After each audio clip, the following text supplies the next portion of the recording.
দেখো আমরা লিখি হচ্ছে হেডলাইন দিছি NH3 এবং PH3 এর ক্ষারধর্মিতার তুলনা এবং আগুন চিহ্নিত প্রশ্ন। তো ক্ষার কারা আমরা কিভাবে বুঝবো? খেয়াল করো, ক্ষার কারা এটা বুঝার ওইটা কি? দেখো আমরা এরকম একটা নীতি জানি যে যারা লুইসের মতবাদ অনুসারে যারা ইলেকট্রন দান করতে পারে কিসের সন্নিবেশ সমযোজী যৌগ গঠনকালে, ভালো করে দেখো এই হচ্ছে হাইড্রোজেন, হাইড্রোজেন এই হচ্ছে হাইড্রোজেন, অ্যামোনিয়া, এগুলো আইকন আগে দেখো পুরো অ্যানসার লিখে দিব। হাইড্রোজেন হাইড্রোজেন এই হচ্ছে হাইড্রোজেন, এর এক জোড়া মুক্ত ইলেকট্রন থাকে এর এক জোড়া মুক্ত ইলেকট্রন থাকে।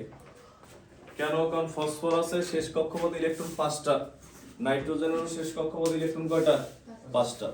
তো এইখানে এক জোড়া মুক্ত ইলেকট্রন, এখানে এক জোড়া মুক্ত ইলেকট্রন বিদ্যমান। তো যারা এই এক জোড়া মুক্ত ইলেকট্রন ত্যাগ করতে পারে তারা কি ধর্মী? তারা হচ্ছে ক্ষারধর্মী। বুঝছি আমরা? যারা এক জোড়া মুক্ত ইলেকট্রন ত্যাগ করে তারা ক্ষারধর্মী। তো এই ক্ষেত্রে নাইট্রোজেন এক জোড়া ইলেকট্রন ত্যাগ করে, ফসফরাস এক জোড়া ইলেকট্রন দান করতে পারে। তার মানে এরা কি ধর্মী তাহলে? এরা হচ্ছে ক্ষারধর্মী। তো এখন এই ক্ষেত্রে এই ক্ষারধর্মের মধ্যে কার ক্ষারধর্মিতা বেশি? তো এখন ক্ষারধর্মিতা বেশি দেখো, নাইট্রোজেনের তড়িৎ ঋণাত্মকতা হচ্ছে 3, হাইড্রোজেনের তড়িৎ ঋণাত্মকতা 2.1, পার্থক্য কত? 0.9। আবার ফসফরাসের তড়িৎ ঋণাত্মকতা হচ্ছে 2.5, হাইড্রোজেনের তড়িৎ ঋণাত্মকতা 2.1, পার্থক্য কত? 0.4। তাহলে কোন জায়গায় হাইড্রোজেনের তুলনায় কার তড়িৎ ঋণাত্মকতা বেশি, নাইট্রোজেনের না ফসফরাসের? নাইট্রোজেনের বেশি না? তো তড়িৎ ঋণাত্মকতা বেশি হওয়া মানে কি? শেয়ারকৃত ইলেকট্রন যুগল নিজের দিকে আকর্ষণ বা টেনে নেওয়ার প্রবণতা বা ক্ষমতা। তো এখানে যে একজোড়া ইলেকট্রন শেয়ার করছে হাইড্রোজেন আর নাইট্রোজেন, এই যে একজোড়া এগুলো কে নিজের দিকে বেশি টেনে নিয়ে যায়? নাইট্রোজেন। ফলে নাইট্রোজেনের ইলেকট্রন ঘনত্ব বেশি হয় এবং এর ইলেকট্রন দানের প্রবণতাও কি তাহলে বেশি। মানে তুমি ইয়ং বয়সে কি করছো? মানুষের সাথে বিভিন্ন ব্যবসা শেয়ারে নামছো, সব টাকা পয়সা নিজের দিকে টাই না ওরে ঠগায় বাটপারি করে সব নিয়ে গেছো।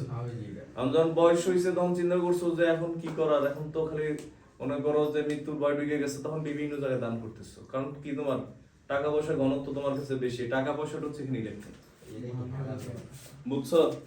মনে করো সারা বছর মাসের টাকা মাইরে খেয়ে এবার শেষ বয়সে যে মসজিদ বানাইছো, দেখো মানসিক সান্ত্বনা। দেখো অনেকে আছে না সুদ ঘুষ খায় এরপর কয়েকদিন পর হজে যায় সুদ ঘুষের টেয়া দিয়ে। দেখো তো লেখো, এবার আমরা লিখি, লেখো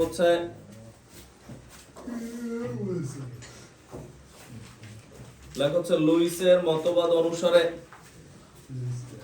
লেখো লুইস হচ্ছে বিজ্ঞানী, লেখো লুইসের মতবাদ অনুসারে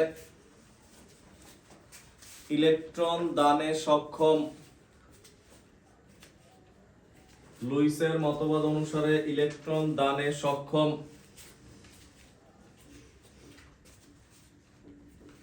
পদার্থ সমূহকে ক্ষারক বলে। লুইসের মতবাদ অনুসারে ইলেকট্রন দানে সক্ষম পদার্থ সমূহকে ক্ষারক বলে।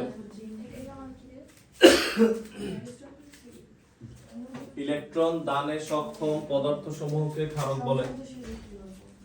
লিখছো? এরপর লেখো হচ্ছে তাই NH3 এবং PH3 উভয় ক্ষারক। কথা বললাম পিছনে কথা বললাম, ইংলিশ পড়ো আস্তে আস্তে, আলোচনা করলো না, আলোচনা ছাড়া পড়ো। লেখো হচ্ছে NH3 এবং PH3 ক্ষারধর্মী। এটা লেখার পর কারণ NH3 অণুর N পরমাণু, কারণ NH3 অণুর N পরমাণু এবং PH3 অণুর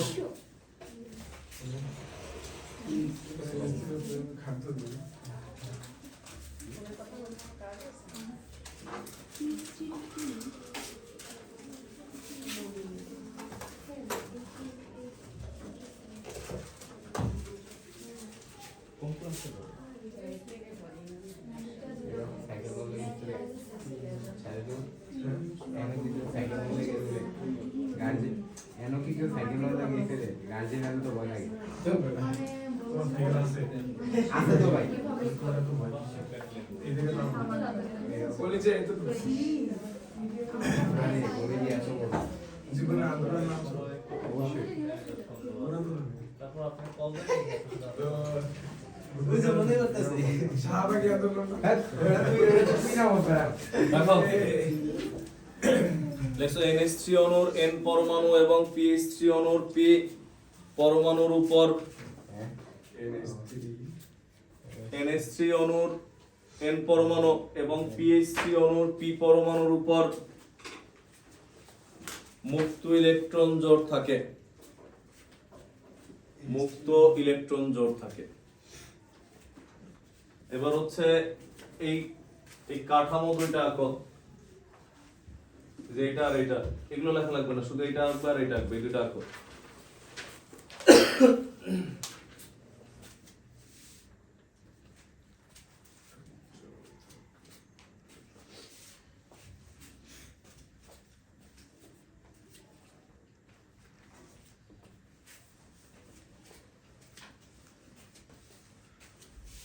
দেখছো না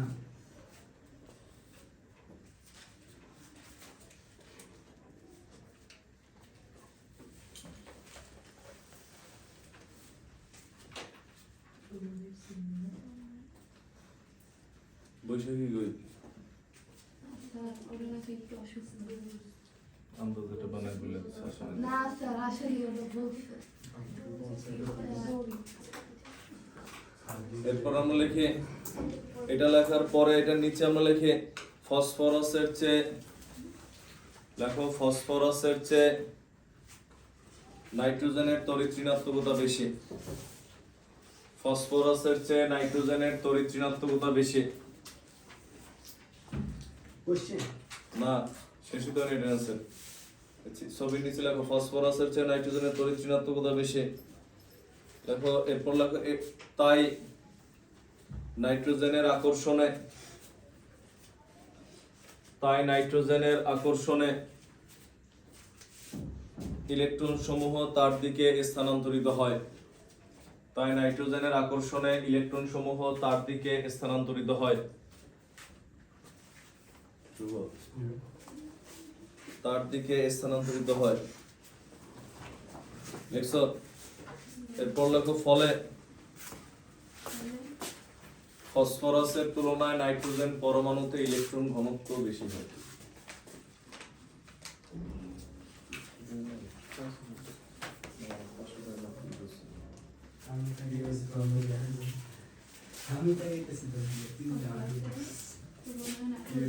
ইলেকট্রন ঘনত্ব বেশি হয় ফসফরাসের তুলনায় এনে আমি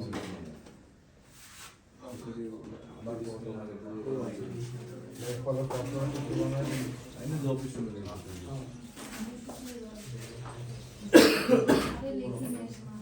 ফসফরাসের তুলনায় নাইট্রোজেনের ইলেকট্রন ঘনত্ব বেশি হয় আচ্ছা আচ্ছা এবং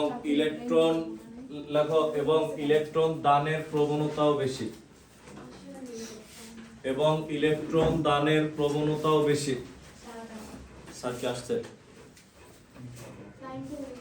স্যার তো আসেনি মনে হয়। এবং ইলেকট্রন দানের প্রবণতাও বেশি দেখছো তাই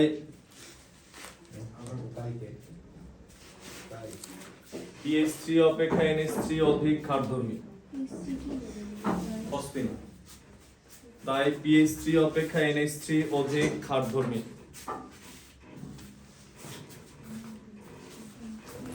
PH3 অপেক্ষা NH3 অধিক ক্ষারধর্মী তাই PH3 অপেক্ষা NH3 অধিক ক্ষারধর্মী তাই PH3 অপেক্ষা NH3 অধিক ক্ষারধর্মী লিখছো এর পরের পয়েন্ট হেডলাইন তো এটা শেষ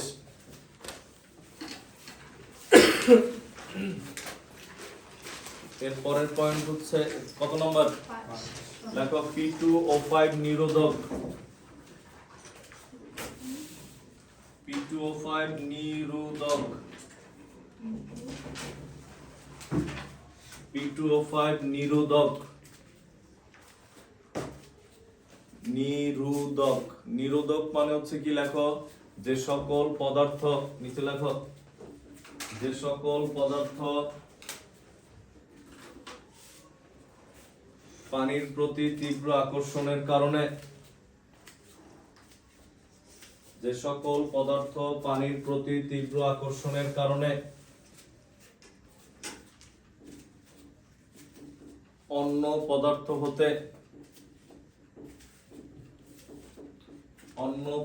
হতে পানি অপসারণ করে, অন্য পদার্থ হতে পানি অপসারণ করে, অন্য পদার্থ হতে পানি অপসারণ করে তাদেরকে নিরোধক বলে।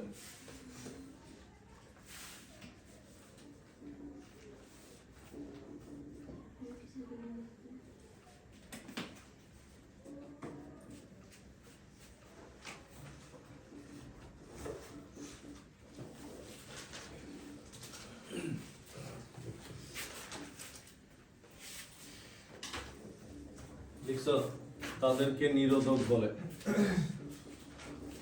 এরপর লেখা হচ্ছে তো P2O5 এই কাজটাই করে কিরকম, দেখো এই HNO3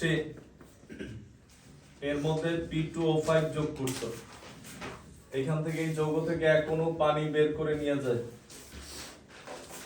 এখনো পানি বের করে নিয়ে গেলে থাকে কি, দেখো তো দুইটা H আর একটাও চলে গেছে, N কয়টা বাকি থাকে, দুইটা, ও কয়টা, 3 দুগুণী 6, একটা চলে গেছে, কয়টা বাকি থাকে, 5টা।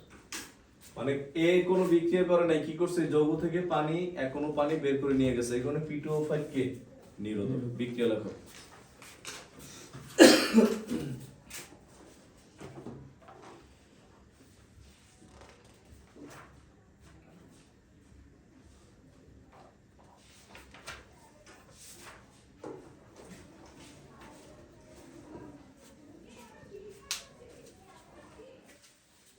লিখছি আমরা,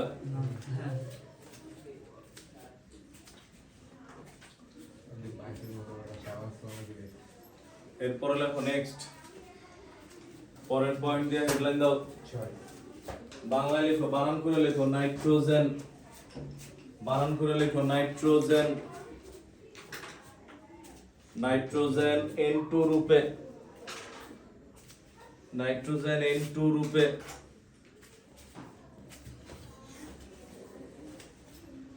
কিন্তু ফসফরাস, বাংলায় লেখো বানান করে, কিন্তু ফসফরাস, আসলে কেন সকালে আসছিল আমার কাছে পড়তে আসছিল, ভুলা ভালো, মাঝে মাঝে ভুলা ভালো।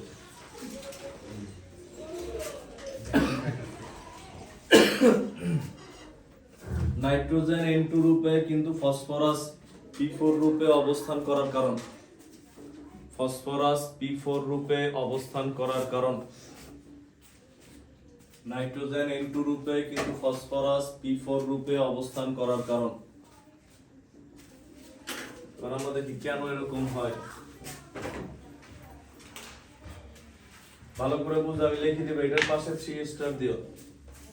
এখানে হচ্ছে নাইট্রোজেনের ক্ষেত্রে দেখো, নাইট্রোজেন হচ্ছে আগুন পরে দিও, এত আগুন দিলে খাতা জ্বলে যাবে। তো এখন এখানে সিঙ্গেল ইলেকট্রন কয়টা, 3টা, এর আকার কি ছোট না, কারণ কি যাদের কক্ষপথ 2টা তারা কি ক্ষুদ্র মৌল। এখন 2টা নাইট্রোজেন পরমাণু যখন কাছাকাছি আসে, এদের আকার ছোট, আবার তড়িৎ ঋণাত্মকতাও বেশি, তড়িৎ ঋণাত্মকতার মান 3 বেশি হওয়ায় এরা একজন আসলে মেইন কথা হচ্ছে এদের আকার ছোট, দেখুন তড়িৎ ঋণাত্মকতা বেশি, এই কারণে 2টা নাইট্রোজেন পরমাণু পরস্পরের সাথে ত্রিবন্ধন গঠন করতে পারে। ত্রিবন্ধন গঠন করায় এরা কি হিসাবে থাকে, তাহলে N2 হিসাবে থাকে। এবং এই বন্ধন, ত্রিবন্ধন মানে কি, এদের বন্ধন শক্তির মান অনেক বেশি, সচরাচর কি এরা ভাঙে না। একটা বন্ধন থাকলে সহজে ভাঙা যায়, বন্ধন তো 3টা, তার মানে কি ভাঙতে শক্তি কি লাগে, অনেক বেশি লাগে, যেগুলো সচরাচর ভাঙা দেখে প্রকৃতিতে আমরা কি হিসাবে পাই, N2 রূপে পাই। মূল কারণ হচ্ছে এদের আকার ছোট। তো আগে লেখো, লেখো উচ্চ তড়িৎ ঋণাত্মকতা, উচ্চ তড়িৎ ঋণাত্মকতা ও ছোট আকারের জন্য উচ্চ তড়িৎ ঋণাত্মকতা ও ছোট আকারের জন্য উচ্চ তড়িৎ ঋণাত্মকতা ও ছোট আকারের জন্য নাইট্রোজেন উচ্চ তড়িৎ ঋণাত্মকতা ও ছোট আকারের জন্য নাইট্রোজেন পি পাই বন্ড এই যে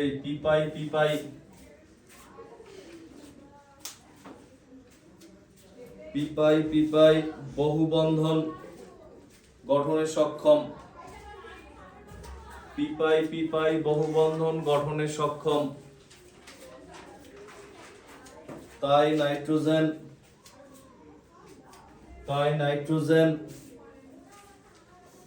তার দুটি পরমাণুর মধ্যে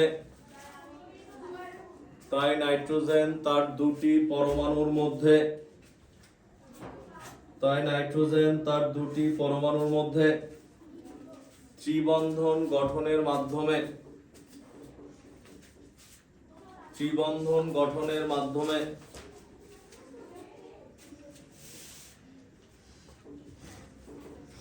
N2 রূপে অবস্থান করে। তোমার নাম জানি কি ভুলে গেছি মিথিলা, তুমি ইয়াতে পিকনিকে যাও নাই? কোন জায়গায় নিয়ে গেছি তোমাদের?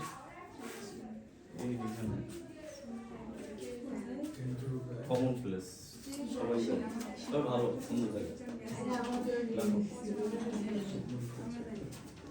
এরপরে আমরা লিখি শনিবার তো প্রচুর দূরে হলে সুবিধা, কিন্তু মনে করো 10 মিনিট পর্যন্ত সময় লাগবে 15 মিনিট। শনিবার রাস্তা ফাঁকা, রাস্তা যত বেশি থাকে তত মজা রাস্তা। এরপরে আমরা এটা লেখার পর আরেকটা প্যারায় লিখি। দেখো এখন তুমি যখন ফসফরাস লিখবা, নাইট্রোজেন ফসফরাস একই গ্রুপের, ফসফরাস তো এরকম P2 হয় না, P4 হয়। কেন? ফসফরাসের প্রকৃত সংকেত P4। এর কারণ কি? এর আকার বড় হওয়া এরকম ফসফরাস ত্রিবন্ধন গঠন করতে পারে না, পাই বন্ধন হয় না। ফসফরাস হচ্ছে একক বন্ধন থাকে, তাহলে এর তো আরো দরকার। তখন কি হয় দেখো, এই একটা ফসফরাস আরো 3টার সাথে যুক্ত হয়, তাহলে তখন কয়টা ফসফরাস একসাথে যুক্ত থাকে? 4টা। মূল কাহিনীটা হচ্ছে এদের আকার বড়, তড়িৎ ঋণাত্মকতা কম। তো লেখো পরে, লেখো হচ্ছে ফসফরাস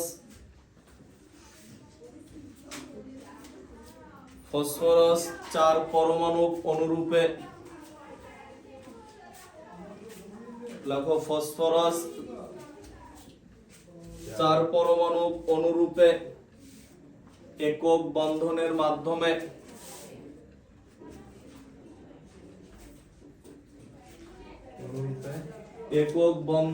মাধ্যমে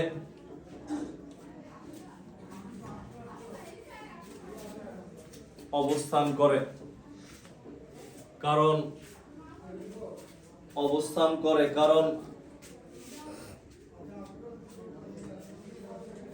ফসফরাসের তড়িৎ ঋণাত্মকতা কম এবং আকার বড় হয়, তাই। কারণ ফসফরাসের তড়িৎ ঋণাত্মকতা কম এবং আকার বড়। ফসফরাসের তড়িৎ ঋণাত্মকতা কম এবং আকার বড়। কারণ ফসফরাসের তড়িৎ ঋণাত্মকতা কম এবং আকার বড়। ফসফরাসের তড়িৎ ঋণাত্মকতা কম এবং আকার বড়। বুঝছি আমরা?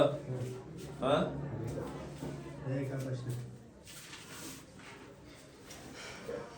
এরপরের হেডলাইন দাও। মেইন কথাটা হচ্ছে আকার বড় ছোটর জন্য, ক্লিয়ার? পরের হেডলাইন দাও হচ্ছে ফসফরাসের সক্রিয়তা নাইট্রোজেন অপেক্ষা বেশি হওয়ার কারণ। ফসফরাসের সক্রিয়তা নাইট্রোজেন অপেক্ষা বেশি হওয়ার কারণ। ফসফরাসের সক্রিয়তা নাইট্রোজেন অপেক্ষা বেশি হওয়ার কারণ। ফসফরাসের সক্রিয়তা নাইট্রোজেন অপেক্ষা বেশি হওয়ার কারণ। ফসফরাসের সক্রিয়তা নাইট্রোজেন অপেক্ষা বেশি হওয়ার কারণ। তখন কি হয় দেখো, এই যে ভালো করে বুঝো, হিসাব খুবই সহজ এবং ছোট। এর কারণটা কি দেখো, এই তুমি নিজেই বলো, এর অ্যান্সার লিখতেছি আমরা। সক্রিয়তা মানে কি, যে যত দ্রুত বিক্রিয়া করতে পারে, যে যার বন্ধন যত দ্রুত ভেঙে যায় তার সক্রিয়তা কি তত বেশি। আর যে যত ধীরে ধীরে ভাঙে, মানে দ্রুত ভাঙা মানে আরেকজনের সাথে দ্রুত বিক্রিয়া করা, বুঝা গেছে? আর যারটা মনে করো যত ধীরে ভাঙে তার সক্রিয়তা কি তত কম। তো এখন এখানে ত্রিবন্ধন, এই বন্ধন ভাঙতে শক্তি লাগে 941.4 কিলোজুল পার মোল। মানে এই বন্ধন প্রতি মোল ভাঙতে এই পরিমাণ শক্তি লাগে। আর এইখানে কি ত্রিবন্ধন না একক বন্ধন? তাহলে এটা তাপ দিলে এই একক বন্ধন ভাঙতে শক্তি লাগে 213 কিলোজুল পার মোল। তাহলে এটার জন্য শক্তি কি লাগে? কম লাগে না, সহজে ভেঙে যায়, যে কারণে এটা সক্রিয়তা বেশি। মানে মূল কাহিনীটা হচ্ছে, এখানে তো অনেক শক্ত করে বাঁধছো, 3 বার পেঁচাইছো ত্রিবন্ধন, তারপরে এটা খোলার সময় কি শক্তি কি লাগবে? বেশি লাগবে, সহজে খুলবে না। এটি হচ্ছে এটা, বুঝছি আমরা? তো আমরা লিখি আগে এটার পাশে আগুন চিহ্ন দিও।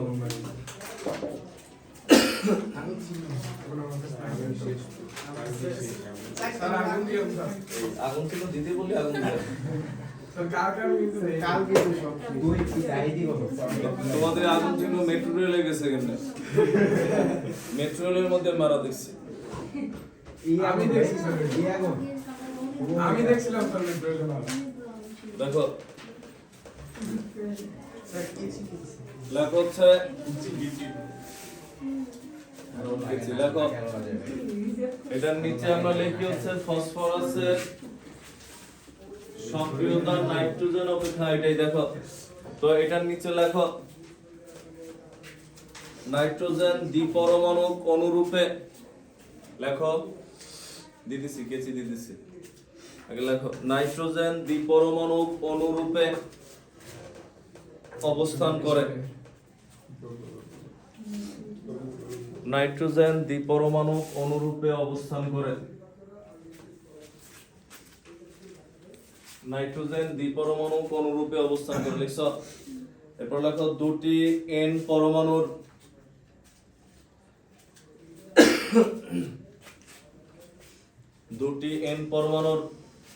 N2। এবার লেখো দুটি এন পরমাণুর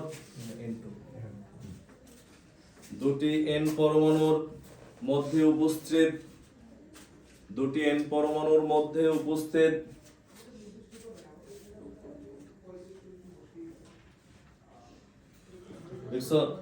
দুটি এন পরমাণুর মধ্যে উপস্থিত ত্রিবন্ধনের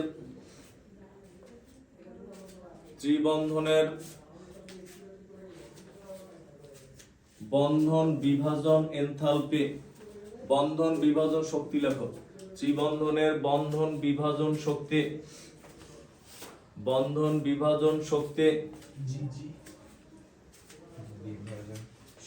অত্যন্ত বেশি। বন্ধন বিভাজন শক্তি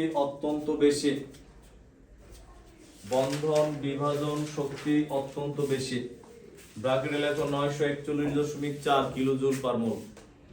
941.4 কিলোজুল পার মোল।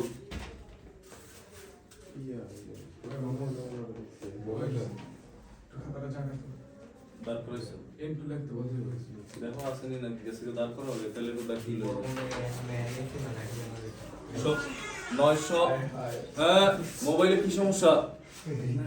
সুযোগ পেলে মোবাইল খুঁজা, মোবাইল রাখো। 941.4 কিলোজুল পার মোল। এরপর লেখো তাই নাইট্রোজেন এর সক্রিয়তা খুবই কম, অর্থাৎ যথেষ্ট নিষ্ক্রিয়। তাই নাইট্রোজেনের সক্রিয়তা, এই নাইট্রোজেন হচ্ছে N2, তাই N2 এর সক্রিয়তা বা নাইট্রোজেনের সক্রিয়তা যথেষ্ট কম, অর্থাৎ তাই নিষ্ক্রিয়।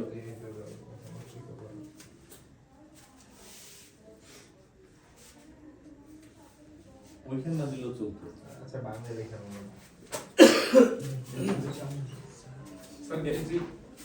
এরপরে হচ্ছে লেখো, সক্রিয়তা কম। এরপরে আমরা এটা লেখার পর আলাদা আরেকটা প্যারা লেখো। লেখো হচ্ছে ফসফরাস, আরেকটা প্যারা লেখো ফসফরাস 4 পরমাণু অনুরূপে অবস্থান করে। ফসফরাস 4 পরমাণু অনুরূপে অবস্থান করে।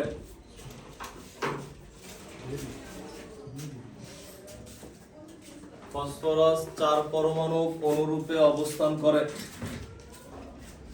যেখানে ফসফরাস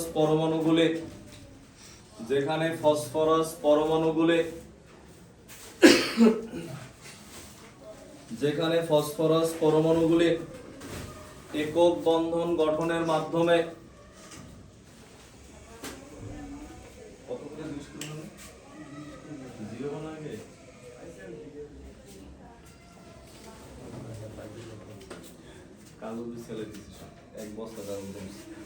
যেখানে ফসফরাস লিখছো পরমাণুগুলি একক পরমাণুর মাধ্যমে একক বন্ধনের মাধ্যমে পরস্পরের সাথে যুক্ত থাকে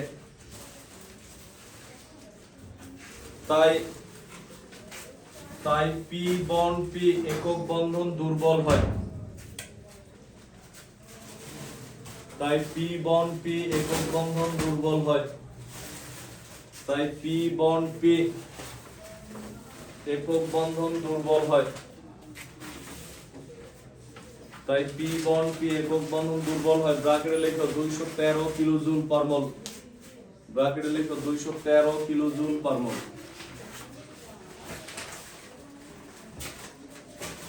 213 কিলোজুল পার মোল।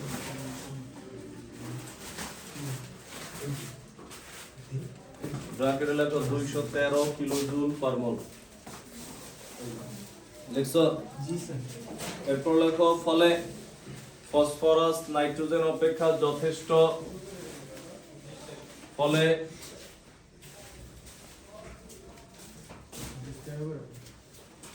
ফসফরাস অপেক্ষা নাইট্রোজেন যথেষ্ট সক্রিয়। ফলে ফসফরাস অপেক্ষা নাইট্রোজেন যথেষ্ট সক্রিয়। স্যার ফসফরাস অপেক্ষা নাইট্রোজেন যথেষ্ট সক্রিয়। ফসফরাস নাইট্রোজেন অপেক্ষা যথেষ্ট সক্রিয়। ফসফরাস নাইট্রোজেন অপেক্ষা যথেষ্ট সক্রিয়। এটা কয় নাম্বার পয়েন্ট ছিল? 7 নাম্বার। 7 নাম্বার।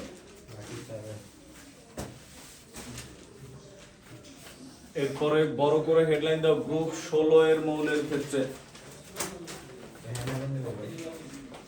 না না পরে গ্রুপ 16 লেখো, গ্রুপ 16 এর মৌলের ক্ষেত্রে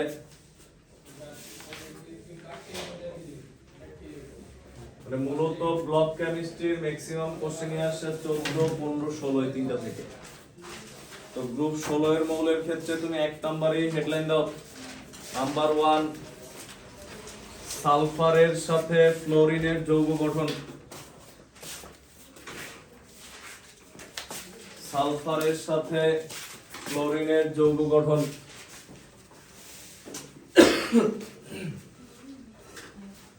সালফারের গ্রুপ 16 এর কোনগুলো মৌল স্যার এগুলো লিখে দিবেন না? হ্যাঁ তো মৌল লিখি নেই আমরা। তো গ্রুপ 16 এর মৌলগুলো কার আগে আমরা দেখি, দেখো। হ্যাঁ দেখো গ্রুপ 16 এর মৌল কারা দেখো। এখানে হচ্ছে মনে করো তোমার সেলিনা নামে একজন ফ্রেন্ড ছিল, এখন কিন্তু এর সাথে তোমার ঝগড়া হইছে, মারামারি হইছে, তুমি স্যারের কাছে একবার বিচার মনে করো তোমার বিচার দিয়ে মাইর খাওয়া হইছে স্যারের কাছে, আর তুমিও চান্সে আছো কেমনে মাইর খাওয়ান যায়। এখন মনে করো একদিন সে ক্লাসে মোবাইল নিয়ে আসছে, জোর মতো পিছনে বসে মনে করো ফোনে কথা বলে, লুকায় লুকায় মনে করো ফোনে কথা বলতেছে। আর লুকায় ফোনে কথা বলা মানে অবশ্যই ইমার্জেন্সি কোনো কথাই, কিন্তু লুকায় আবার ক্লাসের ফোন পিছনে বলে। তো তো এখন তো আমরা ওই লাইনটাই লিখি, তখন তুমি স্যারের কাছে দাঁড়ায় বিচার দিতেছো যে ও স্যার সেলিনা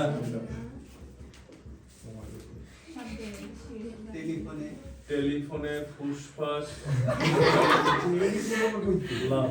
ওই টেলিফোনই মোবাইল, তুমি আবেগে বলে ফেলেছো টেলিফোন। দেখো ফুসফাস লাভ, দেখো হ্যাঁ দেখো এই হচ্ছে ও, এই হচ্ছে সার, এই হচ্ছে সেলেনিয়াম, এই হচ্ছে টেলুরিয়াম, পোলোনিয়াম, এই হচ্ছে লাভ, লিভারমোনিয়াম। লেখো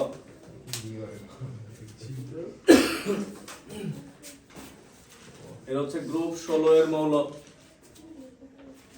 যদিও আমাদের যাবতীয় আলোচনা অক্সিজেন আর সালফার নিয়ে।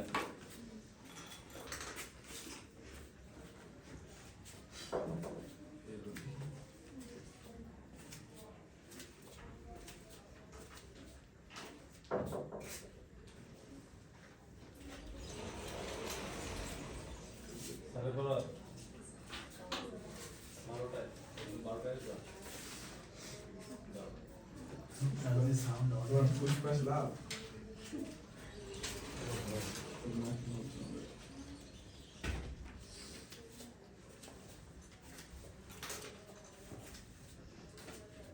লিখছো?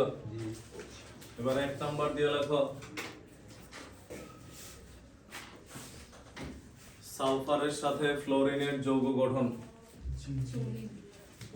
সালফারের সাথে ফ্লোরিনের যৌগ গঠন। সালফারের সাথে ফ্লোরিনের যৌগ গঠন।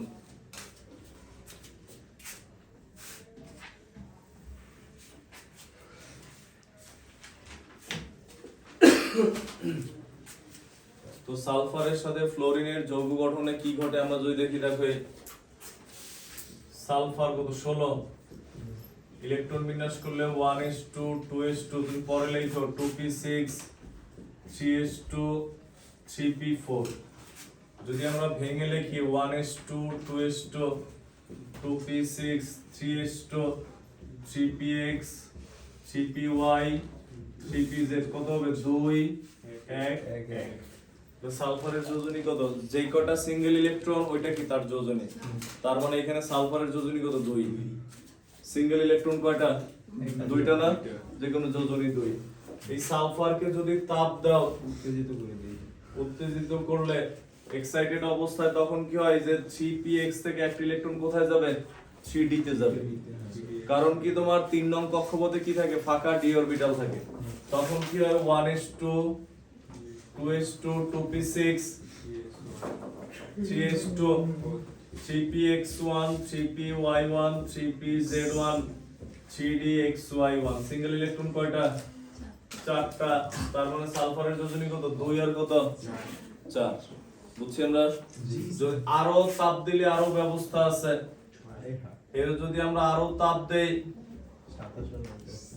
1s2 2s2 2p6 3s1 3px1 3py1 3pz1 3dxy1 3dyz1 কয়টা তখন?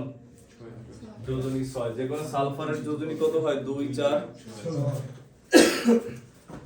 অক্সিজেন একই গ্রুপের মৌল, বাট অক্সিজেনের ক্ষেত্রে সুবিধা নাই কেন? অক্সিজেনের কক্ষপথ 2টা।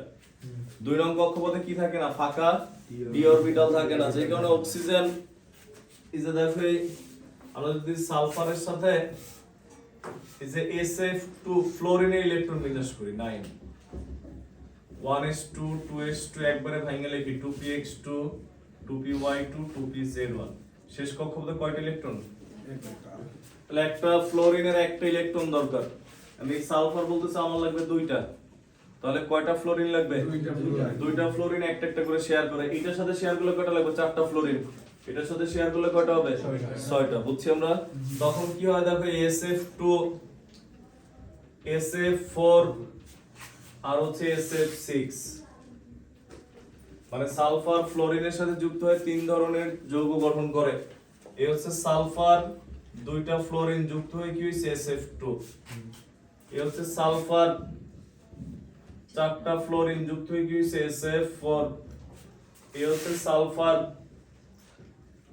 6টা ফ্লোরিন যুক্ত হয়ে কি হইছে? SF6। তখন এদের আকৃতিটা কেমন খেয়াল করো। এটার আকৃতি হচ্ছে সালফার ফ্লোরিন ফ্লোরিন তাহলে এখানে বন্ধন কোণ কত ডিগ্রি? মানে 180 ডিগ্রি। আকৃতি, এর আকৃতি হচ্ছে সরল রৈখিক মানে সোজা, আর বন্ধন কোণ 180 ডিগ্রি। বুঝছি আমরা? SF4 যখন গঠিত হয় আগে আঁকা দেখো,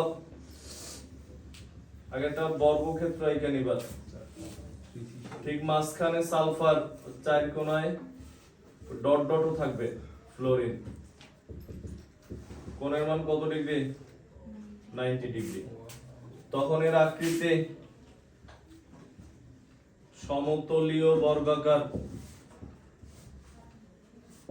আর হচ্ছে বন্ধন কোণ 90 ডিগ্রি। এটার ক্ষেত্রে কি এটা আঁকা ভালো করে দেখো, তুমি দেখে দেখে আঁকতে গেলে এটাতে ঝামেলায় পড়বা, পরে লেখো, আগে এটা চিত্রটা দেখে নাও। আগে হচ্ছে এই সমতলীয় বর্গাকার আমরা এঁকে নিলাম,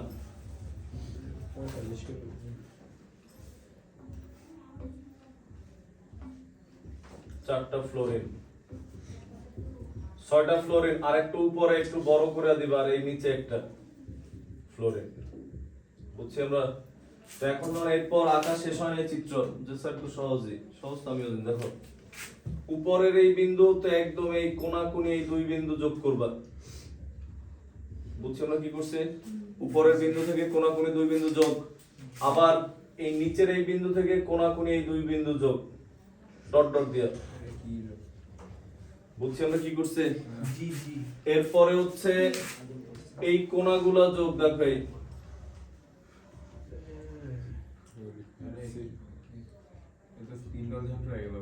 হ্যাঁ, দেখো এটা হচ্ছে SF6 এর গঠন, এবং এই কোণের মান তখন কত ডিগ্রি? প্রত্যেকটা কোণ 90 ডিগ্রি।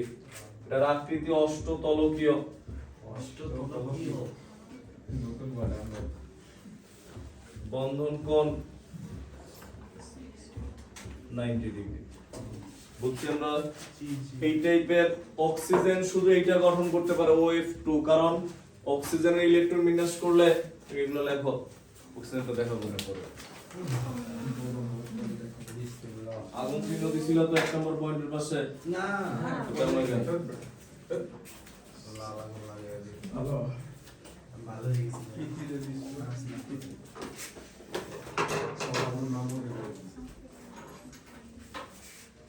আগুন চিহ্ন নাই এমন তো কেউ নাই, আসো? স্যার আমার শেষ হয়ে গেছে। কয়টা করে লাগাস তুই তার মুখে লাগা আজকে 3টে বলছে, 3টে লাগাইলাম, আর তুই 3টে দিছিস। ও আচ্ছা